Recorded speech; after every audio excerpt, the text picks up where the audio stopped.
made you want to buy this place? Congratulations. Tell me why you wanted to buy the flat. Congratulations. Thank you. Why did you want to buy the house?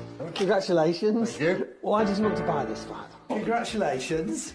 So, why did you want to buy this house? Congratulations. Thanks very much. Tell me why you wanted to buy this place. Congratulations. Thank you. Tell me why you wanted to buy this place. Congratulations. Anyway, why did you want to buy this place? Congratulations. Thank you.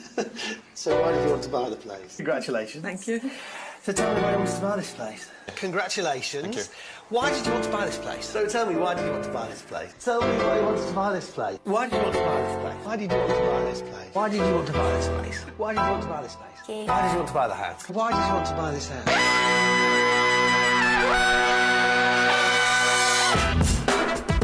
Good morning, sweet world, and welcome to the No Dunks podcast on the Athletic Network. Today's show still brought to you by Nütrl Vodka Seltzer, made with real vodka, real seltzer, real juice. It's Nütrl, the one with the umlaut. It's Wednesday, April 5th, 2023. I'm J.E. Skeets, back here in the Classic Factory after a whirlwind couple of days in Vegas, Utah National Parks, and obviously our live show in Houston. My guys, Tass, Trey, they're both still on vacation. Tassie returns tomorrow. TK just started his. We'll see him next week. But don't worry, Jerome will be joining me here at the desk in a little bit. And over yonder, making the magic happen, super producer, JD. Hello. There he is. Shout out to the stream team joining us live right now on YouTube. Like the vid, comment away, sub around and find out. And go to nodunks.com for your No Dunks merch. I believe we have a new design dropping probably today or tomorrow. We teased it at our live show in Houston. Thanks to everybody that came out to that, by the way. We had a blast. Shout out to Kelly Eco as well at The Athletic. He was an awesome guest. But yes, nodunks.com, new design coming very, very soon. I'm responding. I'm emailing with Jamie Mottram of Breaking Tea right this second. I'm like, when's this thing going live, baby? So it'll be here soon enough. But this is special because no Tass, no TK. We'll get to last night's games in a second. We have a special guest joining us. It's been in the works for a while, if we're being honest. It's Timothy Bella, who's a staff writer and editor for the Washington Post. And more importantly, in my opinion, as a sicko NBA fan, he is the author of Barkley, the definitive biography of Charles Barkley. And there he is joining us on Zoom. Tim, what's up, my man? How's it going, Skeets? Awesome being here, man. Look, I think we first corresponded in like November about maybe getting you on the show here. That's how wild the NBA season is. It just gets away from us. You're a busy man. We're busy here in the Classic Factory. But today is the perfect day to talk to you a little bit about this book, Tim. And I guess my first question, in all honesty, because I'm halfway through this, as you can see, gigantic book, which is, I think, really the definitive. Sorry about that. No. Thick. Well, you know what's funny? I decided to travel with it when I was going to Vegas and national parks. I'm packing light, and I'm like, oh my goodness, well, I'm bringing the heaviest book I own. But I absolutely love it. Why though did you even write this book? Because I'm like Barkley. He wrote a couple books. This isn't an autobiography. This is, a biography that you've done, and it is extensive. But like, where did the idea come from? You're like, you know what? We need the Barkley book written. Yeah, Skeets, it's a good question. For me, I just kind of went back to my own life, just kind of being a fat kid in Houston who just loved playing basketball. And I was terrible at it, don't get me wrong, but it was something I just enjoyed so much. And I thought, I really want to be good at one thing, and that is rebounding. And who better to learn from than the pudgy kid from Leeds, Alabama, who talks a lot of crap and who backs it up. And for me, as someone who didn't have a lot of confidence back then, just seeing someone like Charles Barkley do what he did night after night after night, it was inspiring. So it started there, and then as I got to be a journalist, it made me think that this guy is truly an American original who hasn't had a straight up biography done. He just turned 60. I feel like anyone who hits a certain age is appropriate for a big biography like that. And as you know, we have Charles Barkley in our lives more than ever now. Yeah. And I just felt it was a really good time to capture his life, both as an athlete and as a broadcaster, as well as get down to the core question of who is Charles Barkley and how did we actually get this version of him, which is something I still think about even months later now. Yeah. How long did this book take to actually write? Because I think you did over like 370 original interviews. I assume you read Charles Barkley's books, probably watched a lot of Barkley footage, both on the court and off the court, with all of his time at TNT. Like, how long did this take? It was consuming, and just a shout out to my wife Betsy, who just put up with all of this crap, because I would just constantly talk about Charles after every new thing I read about, either in one of his books or the old newspaper clippings or from his yearbooks or any of the actual documentaries. And for me, the first interview started in 2019, May of 2019, and I had turned in the manuscript itself in early February of 2021. So wow. In total, I reported and wrote out a book in less than 2 years, and then we had about a year of editing after that. So it was a grueling process, but it was one I enjoyed so much, because I told people,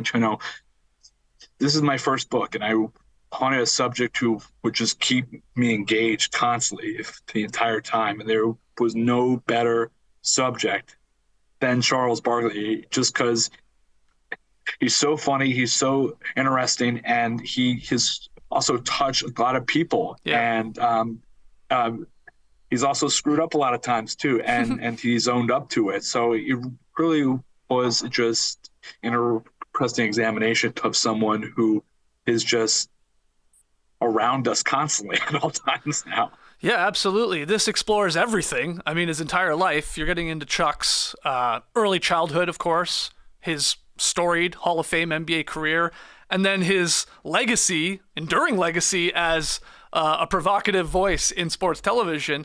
Was there a favorite part of Barkley's life that you did the deep dive on that you enjoyed more than the other two, like from the early days, the NBA days, and then obviously his post-playing career? Yeah, I would say there are two parts that really stick out. The first one was his time in Leeds, being raised by a single mother, and his grandmother in the projects right after his father leaves him at the age of 13 months old. And it's just really a transformative time in his life too, just because desegregation had only just happened in Alabama, and there were just a lot of emotions and feelings attached to this young black boy who not only is going through that in school, but also dealing with a father who is non-existent and who's in California instead of Alabama. So that part kind of struck me, and I think for any NBA fan, just Barkley's most interesting period is that stretch from 1992 through 93, in which he gets into a bar fight in Milwaukee, gets arrested. His book comes out, outrageous, in which he rips the entire team and organization with the owner. He ends up getting traded to the Phoenix Suns, but right before that trade, he goes to Barcelona and becomes just this rock star over there. There's someone who was the life of every party, the center of attention, and aside from Michael Jordan, he was the best player on the greatest basketball team that has ever been put together, too. And then, obviously, that leads into his MVP season where they make the NBA Finals, and during his time, he's also separated from his wife Mo, and he has this very brief run-in with Madonna. They actually go out on a date, and all of this stuff is happening in a very short period of time. He hosts Saturday Night Live too. I mean, and it just turned him into much larger than a basketball player. And I think anyone who reflects on his basketball life will look at that stretch in time as a time when things really changed for Charles Barkley, and he started to see him in a much different light, Skeets. Yeah. He went from like you said, like just an athlete to sort of like an iconic figure there, not only on the court, and then it of course sort of continues when he gets to TNT there with the team. Of all the people you interviewed, Tim, for this, was there one or two that were, the most memorable, that stick out a little bit more than all of the other ones? Like, who was your favorite?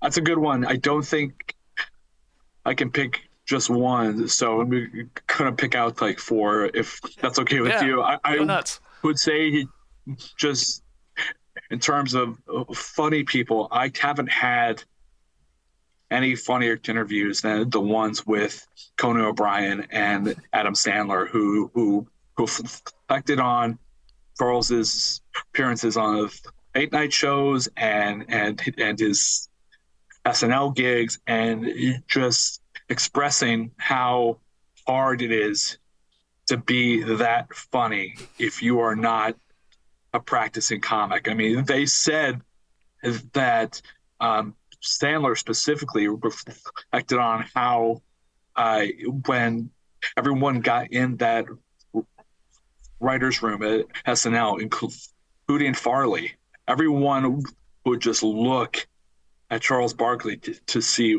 what came out of his mouth, just because his brain works in an entirely different way than a trained comics would. So I thought that was kind of stunning. And in terms of the basketball side too, I mean, I could talk to Pat Riley for days. He is a walking encyclopedia. He had so many good stories about how Charles was actually shocked that Pat Riley was such a good dancer. There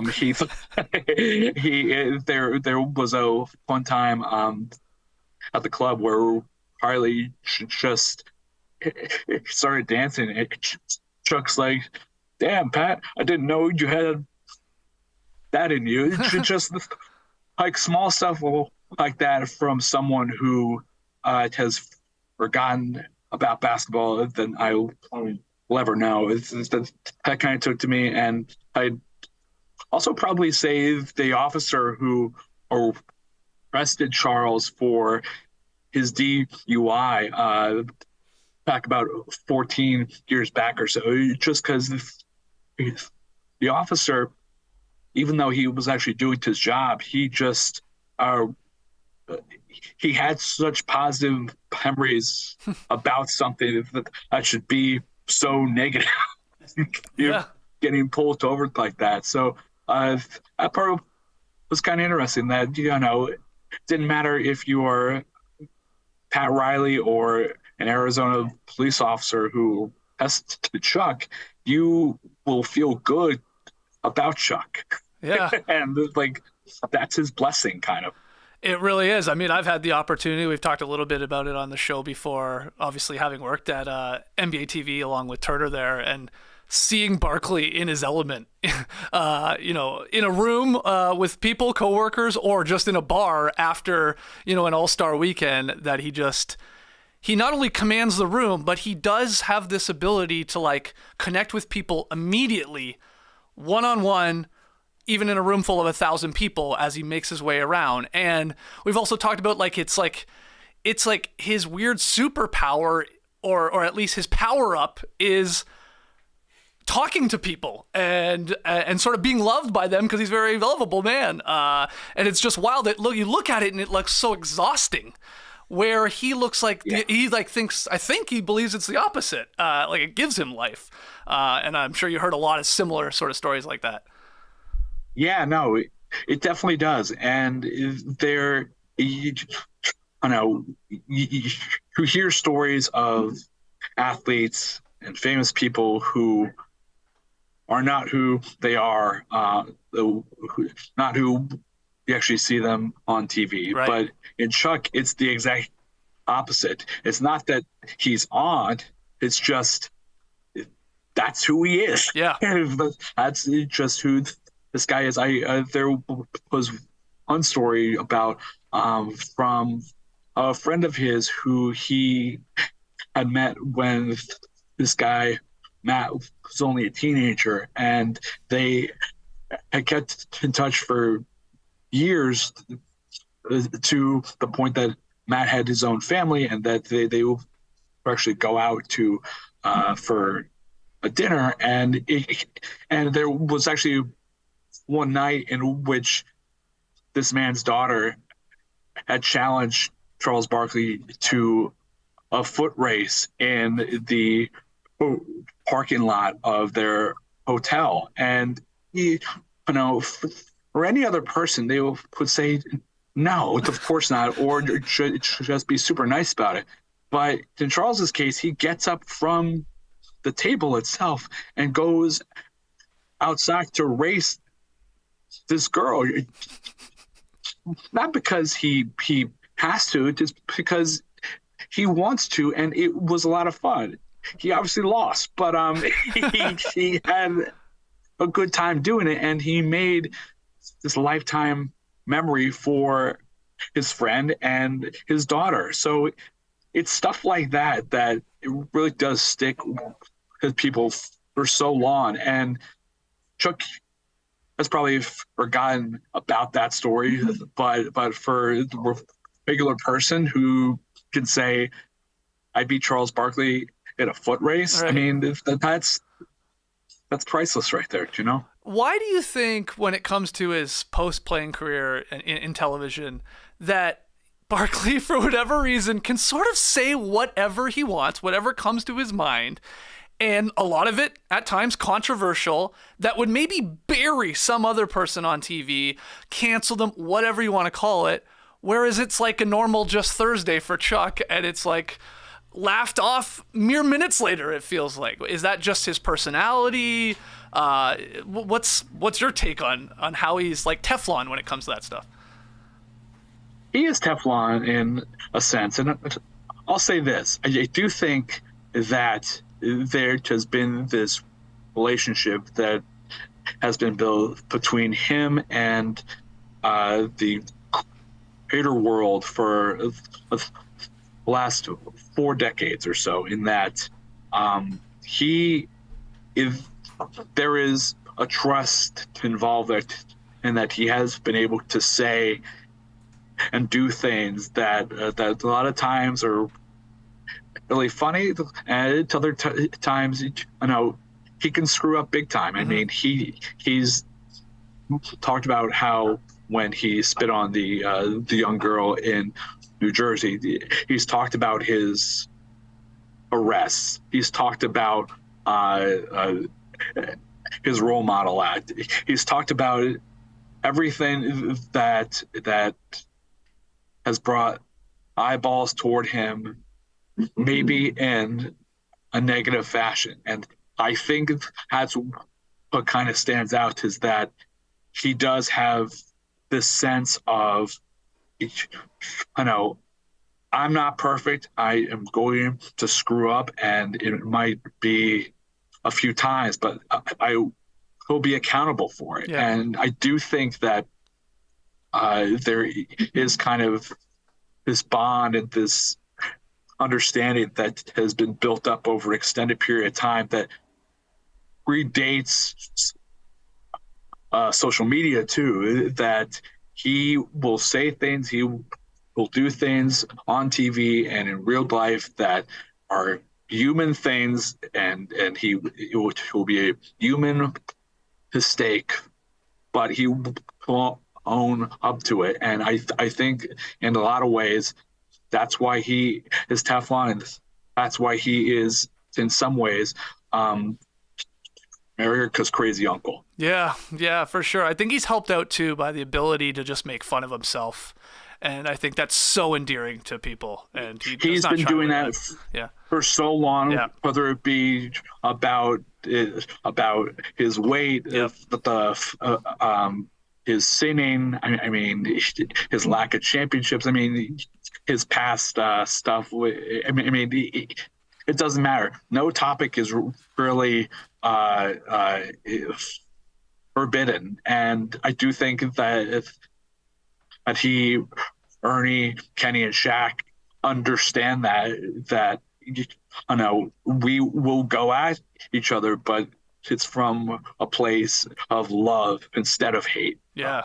One of my favorite things about this book, Tim, is definitely his upbringing and his early days of playing basketball, like in high school there in Alabama, and then sort of making it to the Sixers. And I just love this one part I wanted to read for people to give people an idea.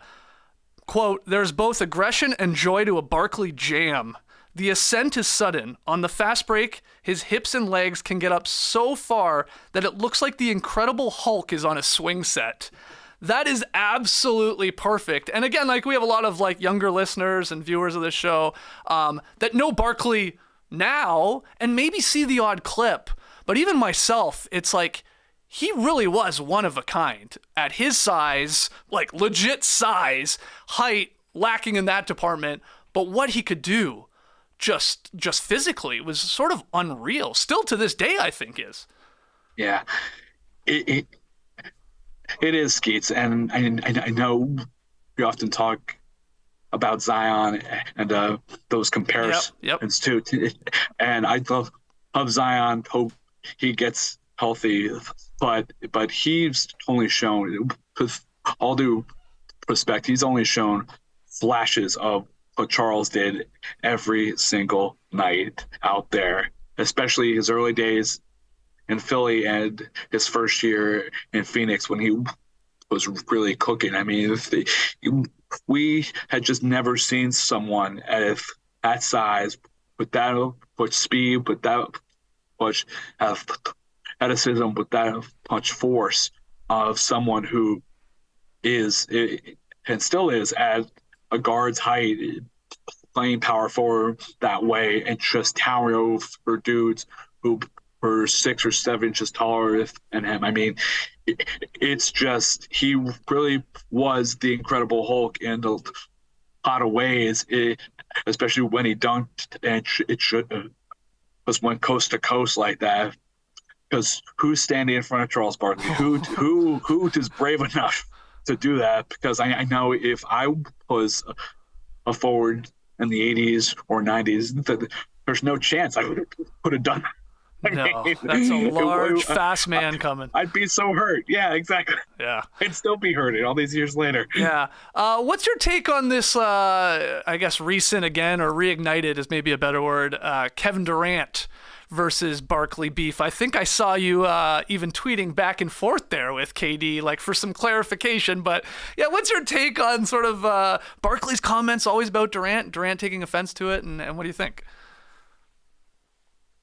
Those two are just going to go round and round for as long as social media is still alive, I feel like. And Chuck's not even on social media, but when a clip like that from his 60 Minutes segment gets shared, you are obviously going to get a response from KD. So, I had asked him, even if Chuck cannot call KD a bus rider instead of a bus driver last year, if he would feel any differently. And KD said, I live in a reality, meaning he probably, if that would not have happened, Charles would still have called him that no matter what. And I do think it does show this back and forth and how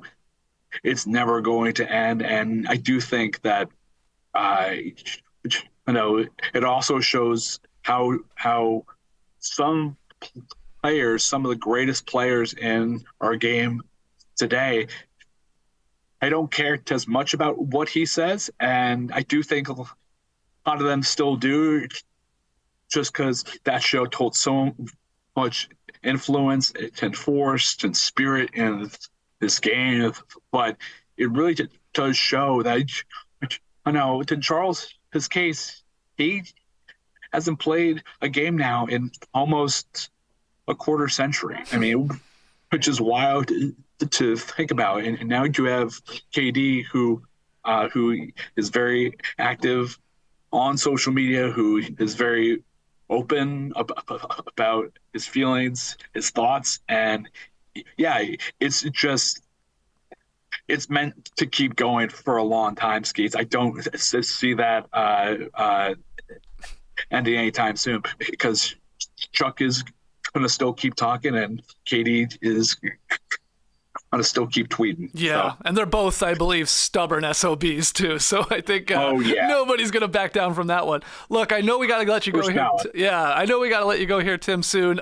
You do work in politics. There's a lot going on right now in this crazy world, but you have another book coming up. And is it along the same lines as the Barkley book? Obviously a different iconic figure in American history. Sylvester Stallone. Is this the next battle here for you?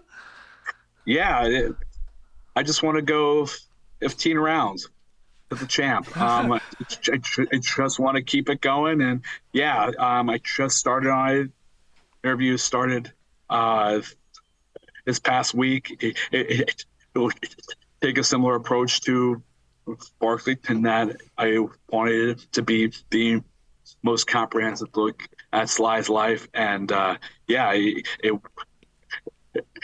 going through Rocky, Rambo, and also all of the not so great movies, and it's just his personal life too, because he's like Barkley, and I don't say this lightly. He is an icon in American culture, so I'm really excited about that. It'll also bring me back to Philadelphia too. So it'll be a good time. It's out in 26, which will be the 50th anniversary of Rocky. So there you go. Right. Look out for it in a few years. All right, well timed. Well, if it's half as good as this book, Barkley, I'll be buying it, definitely for my dad. I know he's going to love the Sylvester Stallone book. He was a huge Rambo fan. But guys, go grab Barkley. I'll sign it for him too. Okay, there you go. That'd be awesome. This Barkley, the definitive biography there on Charles Barkley. You can get it at Amazon, Barnes & Noble, independent bookstores. Highly recommend that if you can grab it there. Tim, thanks so much for jumping on here. Any quick thoughts on WrestleMania? Yes, but they're not. They're not quick. Quick thoughts, but Rhea and Charlotte though, it's just incredible. I'm still thinking about that. Just an amazing weekend, but those two champions did it there. Yep. That's why I love pro wrestling so much. Honestly, that match in particular. Yeah, I'm making my way through it slowly. I was gone all weekend, but slowly making my way through 8 or 9 hours of WrestleMania matches. But there's been some bangers, so it has been good. It's a lot of content. Yeah, a lot. I don't blame you. Yeah, it's a lot. Tim, thanks so much, man. I'm glad we finally made this happen. Continued success with the next Stallone book, and we'll talk to you again soon. Thank you so much, Skeets. I appreciate it. Take care. Awesome, everyone. We're going to take our break, and when we come back, Jerome will join me here in the Classic Factory, and we'll go over last night's games and the biggest news. Don't go anywhere. Guys, it's getting hot here in Atlanta. Tried to play pickleball last night. Brutal. Dripping with sweat. Ugh. But luckily, Bombas is here to save the day with a brand new promo code for No Dunks. Bombas has the better basics that take sweat wicking, blister preventing, friction-free movement very seriously. Bombas are designed for every activity: running, golfing, yoga, etc. Hold on. No pickleball listed here. Get out of here, golf. Let's try that again. Running, pickleball, yoga, etc. And made with performance and comfort innovations, soft, breathable materials. And shout out to Bombas because they give back to those in need with every single purchase.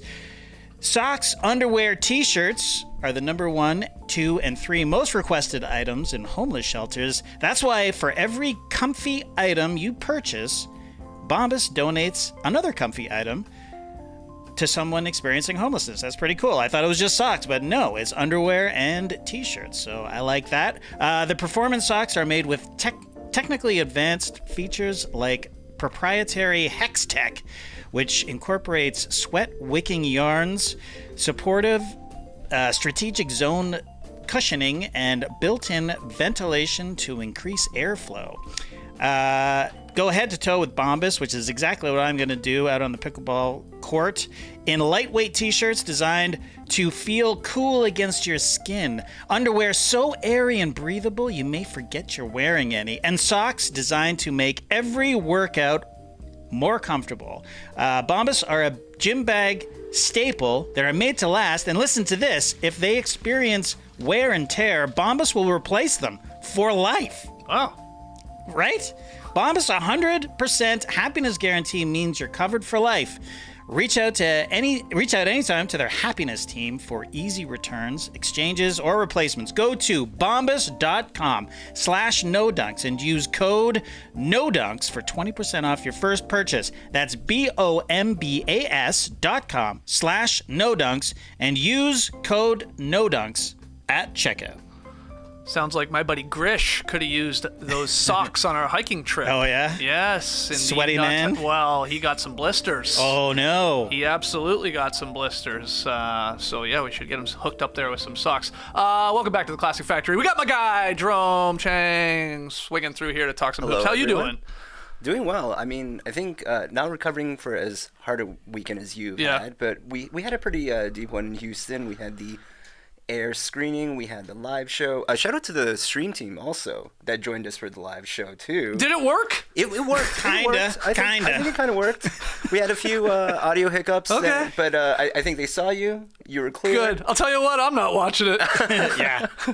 Kelly, awesome. The crowd, amazing. From what I heard, the technical difficulties would have me pulling my hair out. I don't deal well with this type of thing. Okay. Fair. Yeah. But it worked. Awesome. It worked. So thank you, Kind of. everyone, for joining us. And we survived the weekend. And I mean, we didn't even mention the game itself. We went to the game. Yeah, we went to the game. Look, You had a cranky, tired Skeetsy sitting up in the 300 level at a championship college basketball game. Right. And all I said going to the game, you remember, was like, this thing better be close. Yes. Because if it's not, I'm getting the hell out of here and going to bed. We had a reassessment. We had our own mini halftime show asking how long we were going to stick around. And again, we're not diehard college basketball fans. Mm-hmm. It was really cool to be there, 70,000 plus. Atmosphere NRG was crazy. That was wild. Like, I couldn't believe how loud the crowd was. So loud. Very pro San Diego State crowd. Very much. It felt like 75% to 25% there. But yeah, it was just like a lot of fouls. There's a lot of timeouts. Not a lot of buckets made. Not a lot of buckets. And, UConn in control most of the game. And we did say, there was like 10 minutes to go in the second half. Yeah. UConn had been leading for a good chunk of it. And we said, let's give it 5 more minutes. Yes. And if UConn extends this or it maintains this lead, let's get the hell out of here. But that's exactly when San Diego State made their run. And they got excited. One could argue we may have switched the game up. We You may have think given so? the last. The idea of me getting out of my seat? Yeah. They saw. Well, it was first the UConn hardcore fan in front of us. Oh, yeah. Yeah. This guy, like 2 or 3 rows ahead of us, UConn fan, I mean, congratulations to him, and he was with some family. Every time UConn scored or did something good, he would get up and do the most, aggressive, almost like turning around and, taunting everyone, even though no one in our area was, really... No. Cheering all that hard for the Aztecs or anything. It was just weird. Trey Kirby was convinced he wanted to fight him. Yeah. No, there was absolutely no reason. Like, you would assume, like, with such a passionate crowd, like, this would be a section that would require him to, like, really step up because San Diego fans are, like, going into Right. Nobody. Like, yeah. I get standing up, cheering on your team, but it was this, like really, like, right? How, like, I don't know how to describe it. Like, it was, hits a three and just, like, yeah. how about... Like, who wants to fight? Like, it was more like, who wants this? Yeah, who wants this? It's like, nobody, old man. Nobody wanted it. So wait, Trey wanted to fight him? Well, or? Trey was like, at one point, Trey's like, he literally turned around and stared at me. Yes. We were like, I know, it's really weird. But then the funny part is he disappeared at halftime and never came back to his seat. Never came back. Though we know were what convinced happened. he was going down to the floor Yeah. and trying to sneak in somehow. Interesting. Like, this was an old man with a funny wig on, face paint, right? I believe he had some Yukon face He had a paint little or a bit of face sticker or paint. something. Anyway, congratulations to him and all Huskies fans out there. Must have been a great So, night. sorry, how old are we talking? Oh. Like my age? Yeah, I think. Wow. I mean, I don't know. He was old. He was up there in age. And he was weird. But this is the one thing. My other takeaway from the game. A lot of drunk old people. Right? A lot of drunk old people. Yeah. Like, you're not young kids all like you would imagine, like off the rocker. They were It's down all at the old bottom, people. but everyone up at the top. JD, I actually casted you. We have a photo Of this guy? of this guy right here. Yeah, this is all he did. But like he would like really turn around to our section here. This is likely off of a made layup. Yeah. And I gotta know what happened to this guy. Yeah. This guy's passed out A made still layup in also, Houston. like, with a commanding lead. There's literally nothing. It's punching down at this point. Yeah, But yeah. I mean, congratulations to him. He must have had a wonderful night. Yeah, good on him. Good on him. And again, congrats to the Yukon fans. Did you have a fun time in Houston It was a good overall? Because time. you were there a little bit longer. Yeah. You were longer than I was. Yes, yeah, I was there yeah. about 8 hours. That's right. Yeah. No, it was a good time. Very hot. Coming from Toronto to the humidity of Houston. But all in all, I got to visit the Museum of Fine Arts. Fantastic. Nice. Is it good? Oh, it's gorgeous. Okay, It's good. so good. But all in all, yeah. And then the guys joined. We saw that screening of Air. Yep. That was a good time. Yep, sounds like a good movie. It's a good movie, well worth watch. And Oh, and we then had some notes. We Oh, do. okay. We'll save it for Yeah. a film session. Well, Oh. we had but a it was film- good. I would recommend. So we're gonna wait. Is it come out soon? It comes Yeah. out, I think, this Friday. Okay. Yeah. So we had we'll our all watch it, mini and then we'll film do a film session over in the lobby as we were waiting for our RAV4 that didn't pick us up. Oh, right. Yeah. Yes, we've Yeah. heard about this infamous RAV4 that only took 3. Okay, so let's get into last night's games a little bit here. I think we'll look at the playoff picture, and then we got to talk a little Nick Nurse, especially you being a Raptors fan up in Yes. Toronto there, because that was a story that broke right after you guys did the podcast That's right. on Thursday. So we'll start, though, with Joel Embiid leading the 76ers past the Celtics as Doc Rivers declares the MVP race over. I want to know if he did the Vince when he said it. I didn't see the clip. I very much doubt that he did that. But the thing which almost can be a self-burn on that is just the MVP race is either over because Joel Embiid seals it here, or it's been over this whole time because Nikola Jokic had it already on lock. Ooh, okay. But no. I Look, honestly, timing is everything. Timing is Trey has everything. talked before about when it comes to the MVP race, get an early lead if you can. Yep. Like really grab it, which sort of Jokic did. And then in addition to that, if you can obviously close in style, which Embiid is doing here, at least in this game. Now, The some people recency will say, bias is- some people will say, well, he ducked Jokic in the one game, he got beat by Giannis in the other, and then he has this monster game against the Celtics, and it was incredible. We'll break it all down. But, have your best games at the end. That's not going to hurt your chances. 52, 13-6, couple blocks in a win that they pulled out of their ass at the end. They nearly gave away, but yeah, shout out PJ Tucker. holy moly. PJ Tucker's open in the corner. Open in the corner, Yeah. 3 for 3. Yeah. No. I think what you're saying there, like the recency bias is like very much heavily in Joel's favor. Although it's still Giannis is like there under the radar, putting up huge numbers. Yeah. Looking at the games played on the season, I guess that would factor in. Jokic is at 68, Joel at 65, Giannis at 63.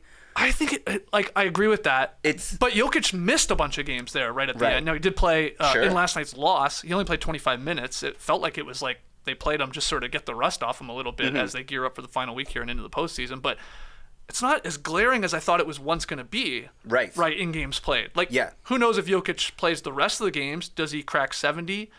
If he does, he just does. And these other guys are not that far behind. Well, that was where I was kind of heading to. Yeah. It's like, I would think, oh, that's what's going to factor in, but not at all, really. Like, Yeah. it is pretty much a toss-up at this point. It's the narrative you choose right now. So which one do you choose? I mean, That's what we do on No Dunks, Jerome. At this point right now really has me looking at Joel as, like, such a heavy favorite. Well, not heavy favorites, extreme, but like a favorite. Yeah. And yeah, you just like look at games like this, and especially recent ones where it's not just like the big numbers that he's putting up, but it's also the defense that he's playing. Yeah. Like clutch plays in some of these games, and I think that two-way part is there. I think the Jokic fatigue is probably real. Yeah, I agree. The conversation around the All-Star game was really all about whether Jokic deserves that third. And if anything, if you're coming off of that and you're heading into this stretch here where Joel is clearly looking like a front runner, at least like post-All-Star, that might carry him the rest of the way. Yeah, I was going to bring this up with Tim, and I forgot to, but like this race does feel a little reminiscent to the 89-90 MVP race. One of the tightest in NBA history. That is the one where Magic edges out Barkley by just 22 points overall, okay? MJ finishes third that year. Now, I wonder if that's going to be the Giannis here. It's like, right. Well, here's the best player, but he finishes third. He's already had a couple at that point. Barkley, in that year, which is very strange, I don't think would happen this season, but maybe, Barkley received more first-place votes than Magic. But Magic had more overall points because people had obviously probably had Jordan above Barkley there in their final tally. Maybe that would be really weird. Can you imagine the uproar if, like, I don't know, Embiid has more first place votes, it but would still doesn't grab it? Illustrative of how the season has been in terms of the debate for it to end up that way. And I mean, you mentioned Giannis. Like, if anything, it's the votes that go to Giannis that may spoil what happens with the top two. Yeah, that's possible. That's a good point too. It's just like could be almost evenly split first place votes, and then it gets like it could ultimately be decided by like where you're putting these guys, second, third. Will people be crazy and not have any of those three guys, 1, 2, 3? I bet you somebody. I bet you somebody will have a Tatum in there or something like that, which I think would be insane, but I bet it happens. So yeah, it's gonna be close. Like I'm at this point here now with it. Like I almost don't care who wins. No. Like, whoever wins, you're not going to be able to go like, what? Like, are they high? They're all deserving. It's just just parse it any way you want. You're going to look at the record or the games played or the efficiency for Jokic or, of course, Embiid not having one. Like, that is sort of fun. Jokic would have 2. Giannis would have 2. Embiid, the third big man of this group, he would finally have one. I'd like that. Then you could convince me Giannis, like, hold on, why are we forgetting about him? They have the best record, especially when he plays. Like, I just don't care. Pick whatever one you want, and we'll just see where the majority lies. But there'll be like, you can't really cry after it, I don't think. That's my opinion. Yeah, a lot of seasons, I think, like, when you hear an uproar, it is due to some specific type of narrative that, like, upsets you versus what you feel is, like, maybe more of a merit-based situation. In this case here, you have 3 convincing merit-based cases and 3 convincing narratives as to why any of them deserve it. So I think at this point, I'm with you. If anything, it's more I'd like to see the result to see like what's more telling of what voters value the most. Yeah. And just how much they don't want to possibly give Jokic his third in a row. For sure. And I think, like, again, this is a different story a month ago when it looks like possibly the Nuggets are going to have the number 1 seed, maybe overall. And, they've fallen off. There's no doubt about that. Yep. Part of it, Jokic missing, so maybe that, like, bolsters his MVP case. It's like you get into that whole thing. But the Bucks are going to have the best record here. I mean, it's wrapped up. They have 57-22 is their record, and you got the Nuggets and then the Sixers there at 52 wins. So that could come into play. If Philadelphia catches the 2 spot, there's still enough games left that it's possible. I mean, again. Yeah, after last night's obviously crazy game, and just like I don't want to gloss over that. Embiid, 20 of 25 from the floor, 12 of 13 at the line. Just the second player in NBA history to record at least 50 points, 10 boards, 5 assists in a game, shooting 80% or better from the field. The only person in history to put up those numbers with that efficiency is Wilt Chamberlain. He did it twice in the late 60s. Embiid does it last night in a game against the Celtics. Now, no Jaylen Brown, no Robert Williams III, but, I mean, he was a monster. They had no answer for him. And I love the play, like, late in this game where he just, like, posted up sort of Grant Williams around the free throw line, a little bit extended. Give me the damn ball. They got it to him, and he just spun, blew by Grant Williams, There was no one at the rim, and he just dunked it down. Now, again, they almost gave it all up at the end. Some crazy fouls, some great shot making from the Celtics. They hold on, though. Like, that to me was like, the one not going to beat half the time is like, well, he tires a little bit late, for a big guy. I mean, that's a tough spot for him. You got to get the ball to a big guy like that. Jesus, that was like, he's doing that in the playoffs like they're a legit threat. And I think that was a big statement win for them. Again, some Celtics players not in there, but the Sixers need to know we can beat them because they're going to see each other in the second round. Like it's a done deal at this point that they're going to meet in the 2-3 in the second round. The lack of Robert Williams I think really hurts them in this one here, but like that is that's what allows for a play like that. I mean, Joel Embiid's automatic in the mid range. The last possessions heading into it, just like hitting every shot possible, it opens up that opportunity that when Grant Williams comes up on him, easy spin, gets that dunk there. But it's one of those things, again, we were talking about the MVP narrative, like it's almost like a visual thing. At that point, you see something like that and it's like, it's stamping it. Like that is the moment where like a Doc Rivers can say the MVP race is over. Yeah, I always forget that the Sixers, like after every win, it feels like they have somebody with an MVP sign out there marching around. Like they really push for it, and good on them. And maybe he gets one here.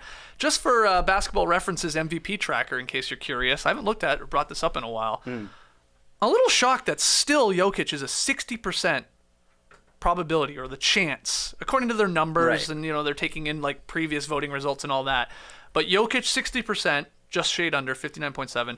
Then Embiid at 14.3%, and there Giannis is at 9.1%. He's a two-time MVP and having better numbers. A better season. Yeah. It's one of those things where, if anything, the numbers may actually skew it more than it should. Yep. Yeah. All right, let's move on here to some of the Western Conference results last night. Okay, we had the Suns clinching a playoff spot. They routed the Spurs, 115-94. They still haven't lost with Kevin Durant. There's a wild little wrinkle going on here. They're 6-0. Curry and Poole combined for 64 as the Warriors beat the Thunder, 136-125. Gave up a ton of points in the first half, rallied in the second. That was an important win for them. LeBron, he hits a game winner. He lifts the Lakers past the Jazz in overtime. Probably should have never got to overtime. And that could come back to bite the Lakers in the ass tonight when they play the Clippers. That's right. In a back-to-back. I don't think we know yet whether AD and or LeBron are playing. That's right. LeBron said post-game that he'll see how he feels in the morning. Yeah. He did mention like the overtime minutes were not like a good thing for It was not a good thing. Yeah. I think he was expecting to play only 30 to 32 minutes. Right. He definitely played a lot more than that that night.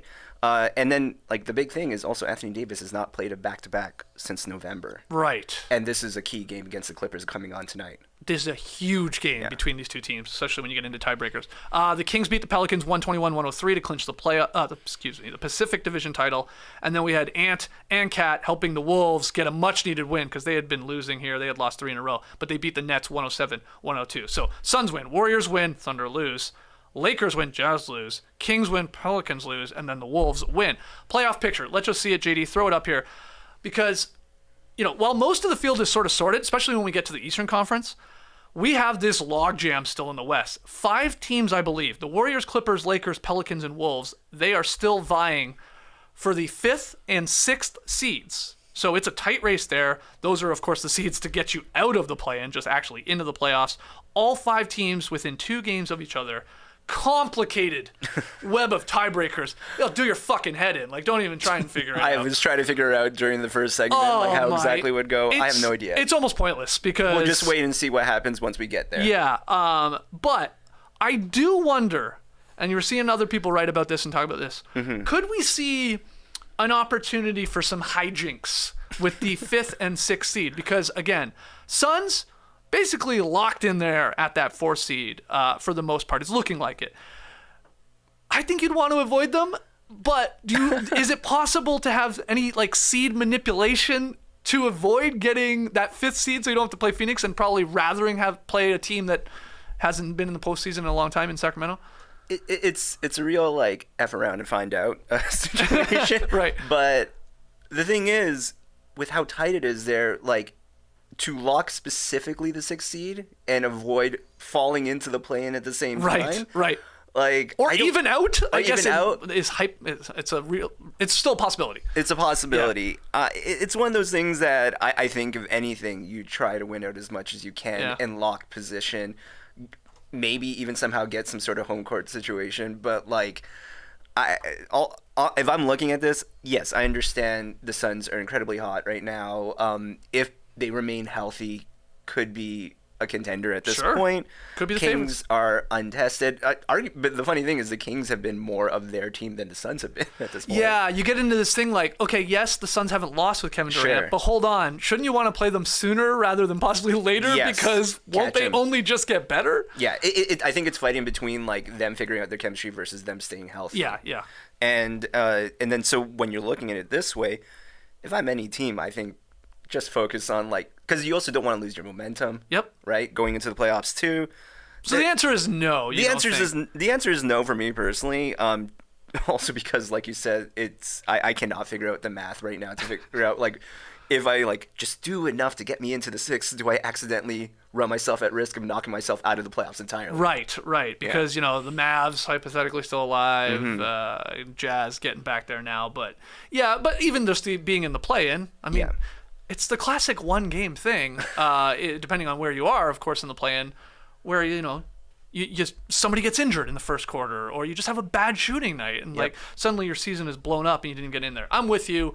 I don't want to play Phoenix, but I sure as hell still want to be in the playoffs and give myself a chance to beat Phoenix. If that comes down to like just missing the playoffs completely or pushing myself into the back end of the play-in, maybe this comes into play like in the final night of the regular season. Sure. But right now it's like too early. It's crazy to say we're only a few days out from the end of the season, but it is still too early to make that kind of move. Yeah. Yeah. Let's go to the East. Bogdanovich, 26. He leads the Hawks past the Bulls 123-105. That's a big win, though the Bulls clinch a play-in berth because Donovan Mitchell scored 43 to lead the Cavs 117-113 over the Magic. Butler led the Heat to a win over the Pistons, and then Siakam scored 22. He led the Raptors over the Hornets. So there again is the playoff picture. We have one official playoff series set. It's Cleveland. It's New York. Cavs Knicks. We've been saying it for a while that was going to happen. Lock it in. Very excited for that potential series, especially with what Donovan Mitchell is doing right now, which I think is going like completely under the radar. The guy's scoring 40 for 4 straight games now. Yeah, no, I mean, it's one of those things where Cleveland has been like a really good story all season. Out here in the 4th seed, everything is like worked out as well as it can work out with that Donovan Mitchell signing. And now, it's really just a matter like Donovan Mitchell in the playoffs, Evan Mobley. He's kind of flying under the radar too at the same time. They're playing really well right now. They're playing super well. Yeah. And 50 wins there, as we saw there on the screen. I'm excited to see those two additions in the offseason last year, or trades, whatever you want to call them. Mitchell going to Cleveland and then Brunson going to New York. Yeah. I mean, who's gonna be the star in that series? I think that's gonna be a long series and a really fun one. And just so everybody knows, because I keep saying this because I'm not convinced everybody does, this play-in tournament, you got the 7th seed playing the 8th seed. The 9th seed plays the 10th seed. The winner of the 7-8, they're automatically in the playoffs as the 7th seed, so likely taking on the Celtics. The loser of the 9-10 game, they're eliminated. The winner of that plays the loser of that 7-8 game to determine the number 8 seed, who will be playing the Milwaukee Bucks. My question off all of that, because you got the Heat winning, Nets losing, they get a little bit closer to the 6th seed, so they could still get up there. But of all of the teams in the play-in, hell, even include the Nets if you want. Sure. Which one do you believe in the most? The most faith that they could potentially pull off an upset, make a great series? Who are you going with? Or none of them? I think the short answer is none of them, but some of it comes down to, while it's not completely locked, it seems like to be the case, who gets that 2 seed is a big question there, because then, you're talking matchups at this point. Who wants to face Boston versus who wants to face Philly? What's more agreeable that way? Toronto had an exciting series against Philly last season. Yeah. All things basically looking the same both sides, that you never know what could happen there. I don't see it's just the Sixers just kicked the Raptors out. Right, exactly. And we're also talking about someone who might be the MVP this season too. Yeah. But at the same time too, we've been talking about it for a while now. It's so top heavy in the East. Yeah. Nobody wants to really face them. That is one where you legitimately did not want to get into the play-in or get into there. You wanted to lock a position because facing anyone of those feels like it's going to be a disaster. So you think it's going to be chalk, 1, 2, 3, no matter the seeding in the Eastern Conference, and then whoever wins between the Cavs and the Knicks, that'll be the fourth team in the second round. At best, I feel like it would get a little spicy. Maybe steal a game, like 2 or 3. 2, 3 is a lot. Maybe 1 or 2 games, I'd say. Right. And so what team are you going with? I'm going to go... They're the 7th right there. I'm going to go with Miami. Miami? Okay. Yeah. You can see Miami stealing one on the road. Sure. Suddenly it's a series. Maybe it's against the when you have a Celtics Jimmy or something Butler, like that. you never know. Yeah. I don't think Celtics fans would be all that pumped to play Miami. I think they would still beat them if everybody's healthy. But, yeah, I could see that being at least a bit of a fight there from the Miami Heat. We slipped in the Raptors winning there last night. They crushed the Hornets. There was some Raptors news right after you guys finished up. That's right. The drop on Thursday before everybody then made their way to Houston. And that was that Raptors head coach Nick Nurse, he wants time to, quote, see where I'm at after the season, because he has been there for 10 years in Toronto as an assistant and then as a head coach. And he said this on Friday. He's going to take a few weeks to see where he's at. And he did say, like, this was a difficult season. This was off of, like, it's funny timing with this because, Doug Smith writes this article about the possibility of Nurse maybe leaving the Raptors. There are links to the Houston Rockets. We talked to Kelly Iko about that in our live show in Houston.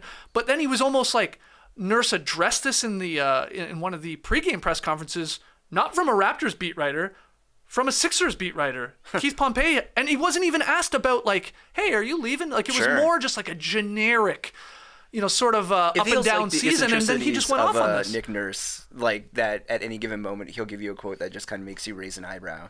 This one raised a lot of eyebrows, where, again, sort of unprompted, he was making it sound like, I don't know. Right. I don't know if I'll be here, and had a lot of people wondering, is this leading up to him parting ways with the Raptors? And maybe it's a mutual part, and maybe he has another gig lined up and all that. What do you think, though?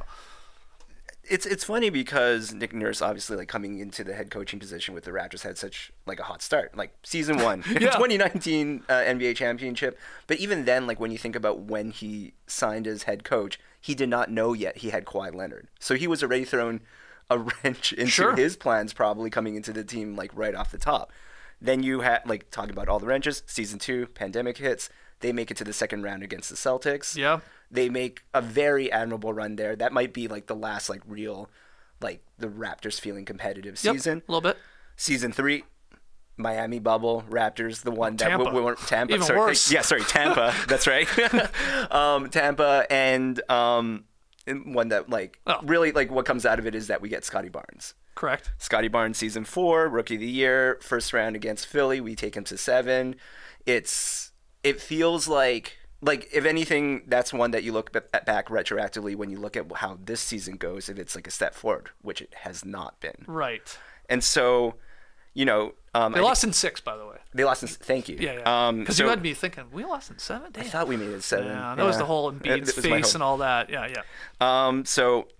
But just looking at it, it's really been a roller coaster that, like, really is so informed by, like, if a championship is not there, like, how do we still have Nick Nurse at this point? Is, like, one question. Sure. But yeah, I don't know.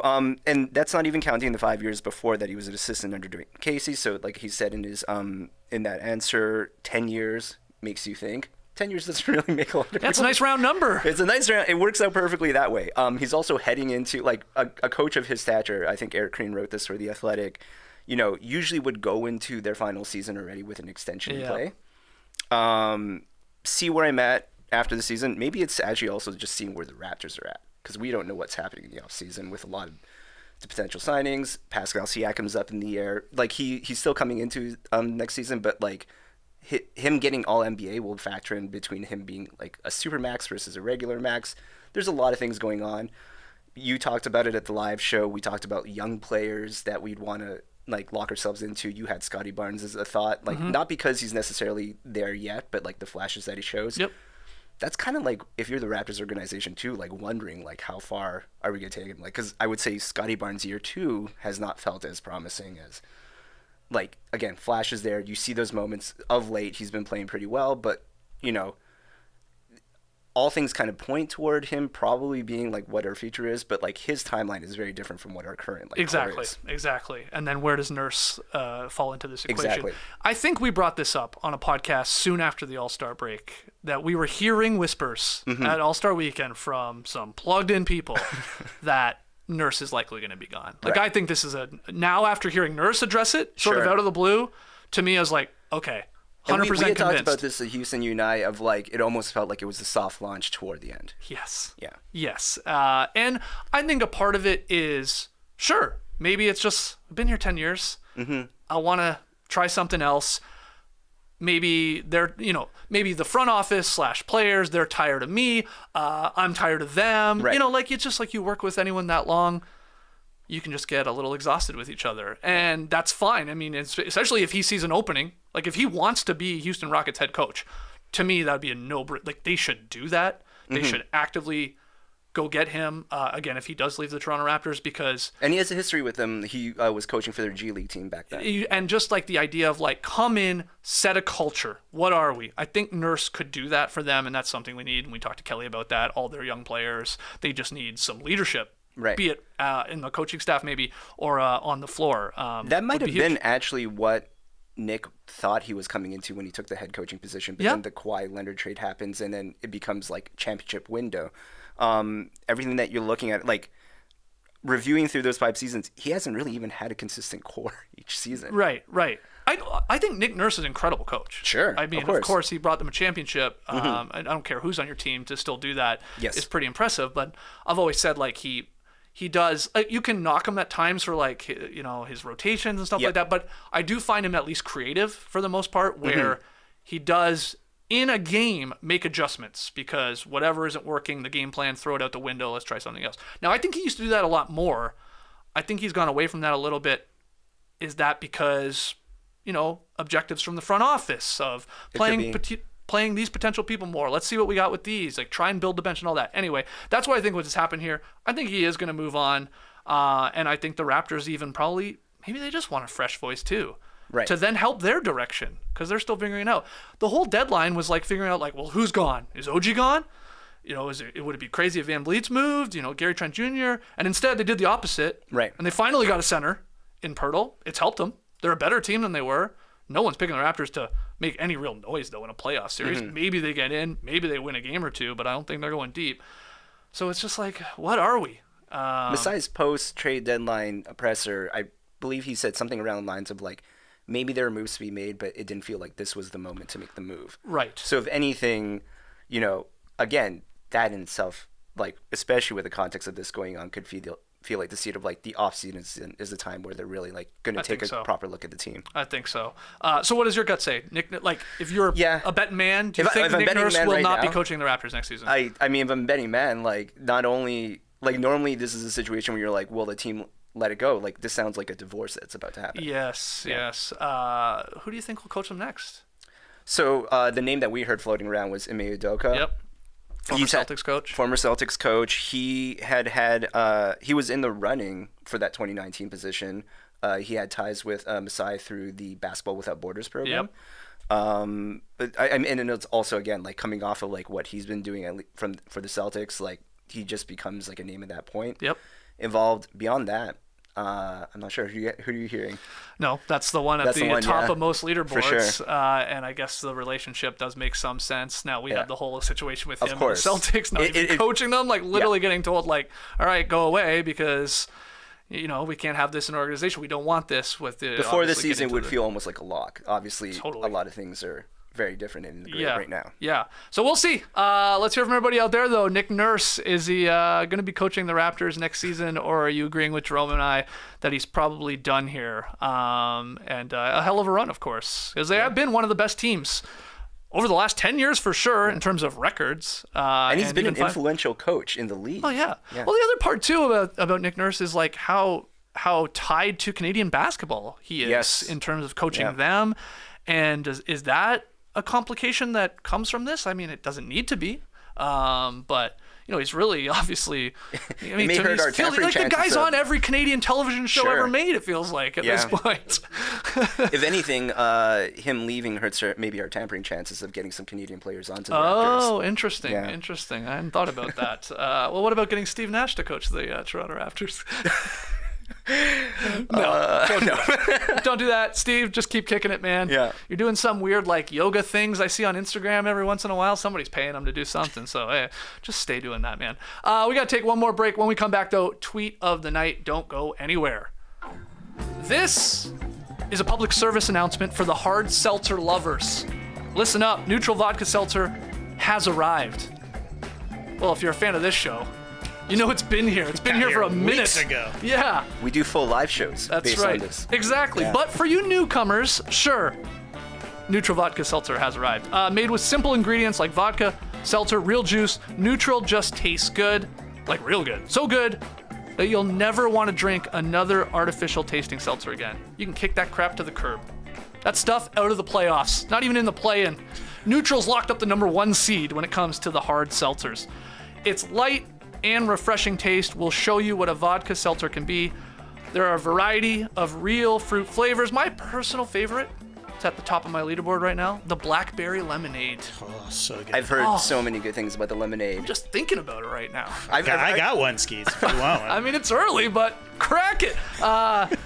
It's rich and earthy, yet crazy refreshing. Especially here in this hot Atlanta weather. Sipping that on the porch. Oh, put it on ice. Oh, that's Pour a it great- over ice. That's a good See, call. this for us Torontonians coming out of the winter, so you're telling us like this is the drink to look forward to in the spring and summer. I'm calling it right now. Nütrl's blackberry lemonade, the drink of the summer. Wow. Yeah. Wow. 2023. That's The MVP race is over. yeah, that's right. Check out Nütrl on Instagram at Nütrl, N-U-T-R-L. You can find Nütrl in stores, at your favorite bar, at your favorite live show in Houston, or learn more at NütrlUSA.com. Try Nütrl, the one with the umlaut. And thanks again to Nütrl for setting us up with that live show in Houston. And again, everybody that came out, despite the odd technical difficulty, with some mics crapping out here and there, and some complications at times with the live stream. Otherwise, we had a blast. It was a super fun time. I couldn't believe people were there. Yeah.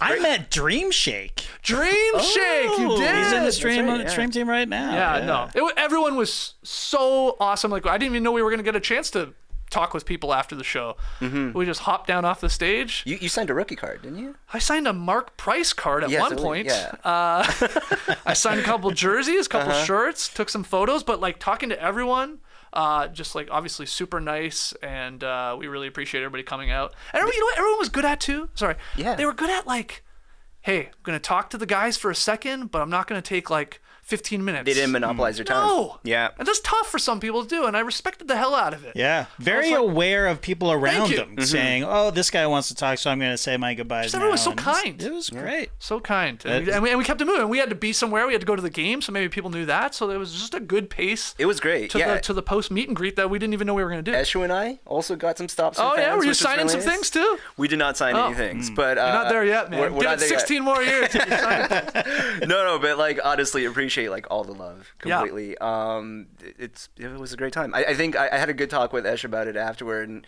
he's just like well, what do we do? And I'm like, just work take the it in. room, man. Take the room. Say Yeah. hi to the people, all the stream teamers, everybody, the little podcast listeners. We love it. And we'll be doing hopefully another live show. Mm-hmm. Maybe in Summer League. Maybe at Summer League. Yeah. At the very least, like a meetup. You know, Okay, like yeah. we Yeah, did. we did that last. Ooh, that's maybe Those are even so better. much easier, too. It's so chill. Yeah, there's no technical difficulties. I when don't you have to just do it. anything. That's what I love about it. Yeah, for sure. Okay, well, like, put it on your calendar, put it in pencil maybe if you're going to head out to Summer League that we'll hopefully get together. In fact, we need to talk about that because Nora this morning, my wife was like, hey, I think I'm going to fly home to Toronto to see Beyonce. I'm like, wow, cool. With her girlfriend. I forgot she knows Beyonce. And I was like, well, when is it? And she's like, I think the weekend of July 7th. And I'm like, hold on. I think that's Summer League. That's usually the that is weekend Summer we League. go. That is the first weekend. And she goes, Yeah. well, are you going? You haven't said anything. I'm like, okay, go every year. Yeah. Basically, when there's not a pandemic. We have our athletic summit that we're going to be attending. Oh, okay. So we're going. We're going. So I got to get a dog sitter, is what you're saying. Yes. Okay. Yeah. Yeah. Well, we'll be doing that while we're in Vegas. Nora will be in Toronto, probably watching Beyonce with her friends. I mean, you'll be not in Toronto. You'll be. I will be. Have you seen the Queen? I had seen her concert with her and Jay-Z. It was really good. Jeez, that's not bad. Yeah. In Toronto? In Toronto. Okay. Yeah. When was this? I forget the exact year. I think my favorite thing was just a lot of guys being there, like in line, like trying to like be like real tough about it. I'm here for the Jay-Z part. Actually told me that, like, just like I'm just here for the Jay-Z. I'm just here. I'm like, it's Beyonce. Yeah. And then my favorite, similar to like, it's the opposite of our UConn fan. Yep. Such a commitment to the bit during the Beyonce parts. Stoic, standing still. Oh God. And then when Jay-Z came on, Yeah, bobbing away. But when Beyonce was singing, no, couldn't be bothered. Surprised I didn't sit down. He was not drunk in love. No, for sure. All right, let's get to tweet of the night. Tweet of the night. Wow. Twitter. Yeah, this tweet of the night, near and dear to our heart. It's from @TheAthletic, or I guess I should say @Athletic NBA show, and it just reads, Jadathon.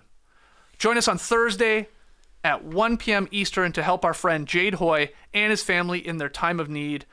At Talk Hoops, our guy Zach Harper is hosting, and he will be joined by many special guests. And if you can, please consider giving to the GoFundMe, and we've got it up there on the page. I will make sure to get that in the show notes as well. We've talked about this before. Jade Hoy, a long-time producer at the Athletic podcast, in an accident around Thanksgiving. Yes. And is obviously recovering, but there are a lot of costs with that and helping to support his family. That's why this GoFundMe exists. Awesome to see that number. Thanks to everybody that has donated to this, and let's continue to get that up there. But that's what they'll be doing at 1 p.m. on Thursday. Yeah, Jade Hoy, near and dear to our hearts. Yep. For me personally, I've gone you've back worked with him a ton. Yeah, as far back as like the ESPN True Hoop days. Right. Yeah. And so the thing that Jade has always like fostered more than anything, and I think why you see like such a good turnout like this already, is that he's loved community and fans nonstop. And so when it comes to Jade, I think I am one of many people who have been touched by like him being in our lives. He will come through and go above and beyond for anyone that he vouches for. Yeah. And so if you have him in your corner, it's a person that you're ready to go into that yeah. room or go to war or whatever you gotta do. You want that guy with you, yeah. Arguably, a lot of my relationship with Jade and like the larger Athletic NBA show crew is probably what led me on a path to eventually show up here. So, no, if you can come through for Jade, definitely do so. And definitely tune into the show. Yeah, again, I'll get that link up once again in the show notes. And yeah, join Zach Harper there and the many guests popping in 1 p.m. on Thursday, which is tomorrow, correct? Yes. Okay. It has been a while the last couple of days, but tomorrow's Thursday. That means tonight's Survivor, and that means tomorrow, also around that time, live on No Buffs, our Survivor recap podcast. JD and I just chopping the it two up. of us, I guess. Well, I got a decision to make. Okay. Our guy, Wendell, Yeah. winner of Survivor, he's here tonight, live show in Atlanta with this guy, Bryce. And we're on the list. Yeah. I want to roll through, Yeah. but I'm running on empty right now. Same. running real low. But we'll see.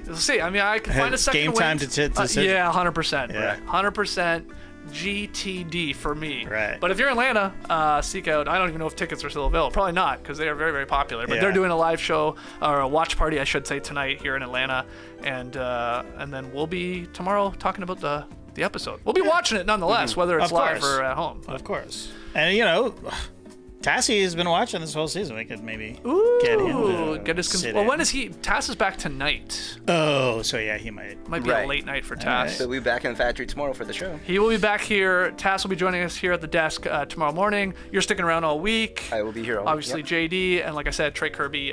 He's getting in his little mini vacation here with his fam before we really get into it with the start of the playoffs, which is right around the corner, man. And I got the Boston Marathon in Oh my God. It's sort of mental this month of April, but can't wait for the playoffs, and we got the play-in and all that, and we'll be here. Someone will be here. Yeah. Don't you worry about that. There's enough of us, especially now with our guys that can come out of the pen in Jerome and Esh and stuff like that. So the podcasts and the show will continue rest of this week, next week, and into the playoffs. Can't wait. But we'll call it there. Thanks so much to our special guest, Tim Bella of the Washington Post, for joining us as I lose the book cover there for this book. Barkley, highly recommend you go grab this. I'll also get this in the show notes, at least a link to Amazon or Barnes & Noble. You can go grab this. I've enjoyed it. It's a big book. I took it on my hiking trip. Read a lot on the plane, so that was fantastic. For everything you had to pack, the fact that you brought that says a lot. Exactly, Yeah. Right? And that's how good it is. I couldn't put it down on the plane until I fell asleep because I was exhausted. I read a lot more on the way there. Let's put it that way. A lot less on the way back. It was an early flight back to It was many trips for you. I have been up at like 5 o'clock or 4 o'clock every day for the last running on 5 days here. But I'm having an awesome time. So go to the Utah National Parks. You will not be disappointed. You guys got to do it. Yeah. Zion, Bryce. Whew. I'll talk about it at a later date. Maybe on the drop later this week. Guys, thanks so much for joining us. Thanks again to Tim. Thank you to Jerome, JD. We will see you guys tomorrow here at 10 a.m. Eastern, live from the Classic Factory. Until then, Clipper Bros. You heard it here first. Have a great time. Turn up. Love you guys. Awesome. Do you have any words of wisdom? Look, if it's been 10 years, take a pause. See where you're at. Brace the day, people.